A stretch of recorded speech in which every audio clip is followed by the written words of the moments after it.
Assalamualaikum warahmatullahi wabarakatuh. Hai, Ustazah Inke di sini. Teman-teman, Ustazah akan berkisah untuk teman-temanku semua.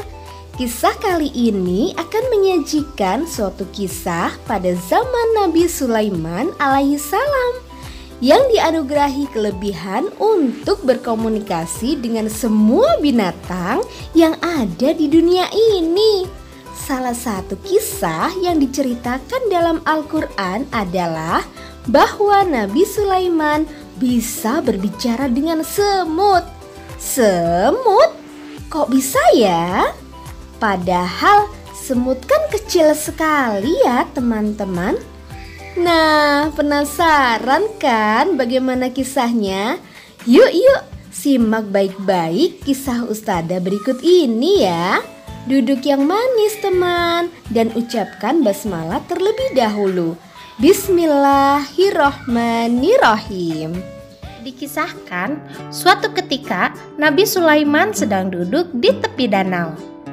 Kemudian ia melihat seekor semut sedang berjalan menuju air dengan membawa sebiji gandum. Nabi Sulaiman terus memperhatikan semut tersebut. Dan datanglah seekor katak dari dalam air. Katak tersebut tiba-tiba membuka mulutnya dan masuklah semut tadi ke dalam mulut si katak. Sejurus kemudian, katak itu pun menyelam ke dalam danau itu. Nabi Sulaiman pun heran menyaksikan kejadian tersebut. Hingga beberapa waktu kemudian, ia melihat katak tadi keluar dari dalam air dan mengeluarkan si semut tanpa melukainya.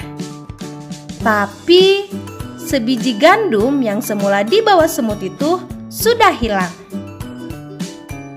Semakin heran, Nabi Sulaiman lalu memanggil semut itu dan menanyakan apa yang sebenarnya terjadi. Nabi Sulaiman pun bertanya, "Wahai semut, apa yang telah engkau lakukan selama berada di mulut katak tadi?" Semut itu menceritakan apa yang sebenarnya ia lakukan dengan katak tadi. "Ya Nabiullah, sesungguhnya di dalam danau ini ada sebuah batu yang cekung dan berongga. Di dalamnya terdapat seekor cacing yang buta. Cacing itu tidak bisa keluar dari cekungan batu untuk mencari penghidupannya. Lalu sesungguhnya Allah telah mempercayakan kepadaku urusan rezekinya, dan Allah memberikan perintah kepadaku untuk menyampaikan rezeki padanya.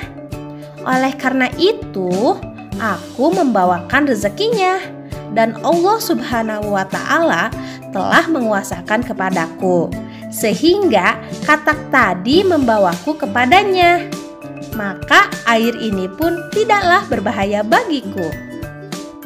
Sesampai di batu berongga tadi, katak itu meletakkan mulutnya di depan rongga batu.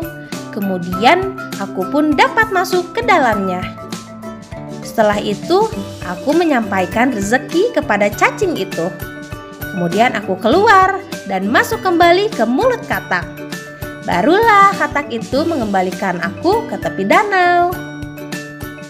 Mendengar panjang lebar cerita si semut, Nabi Sulaiman kembali bertanya, "Apakah engkau mendengar cacing itu bertasbih?" Tanya Nabi Sulaiman. "Ya, benar.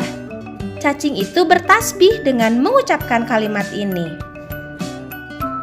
Ya man la yansani fi jawfi hazihi birizkika, la tansa ibadakal mu'minina birahmatik." Artinya, "Wahai zat yang tidak melupakan aku di dalam danau yang dalam ini dengan rezekimu, janganlah engkau melupakan hamba-hambamu yang beriman dengan rahmatmu." Begitulah kisah yang menunjukkan betapa Allah Maha Pemberi rezeki, bahkan kepada makhluk kecil yang serba sulit seperti cacing buta tadi. Wallahu a'lam bishawab. Alhamdulillahirabbil alamin. Nah, bagaimana teman-teman? Sudah tahu kan bahwa Nabi Sulaiman alaihissalam diberi mukjizat oleh Allah Subhanahu wa taala, yaitu dapat berkomunikasi dengan binatang. Nah, teman-teman, cukup sekian ya kisah dari Ustadzah hari ini. Tunggu kisah-kisah Nabi dari Ustadzah selanjutnya. Selamat berakhir pekan. Wassalamualaikum warahmatullahi wabarakatuh.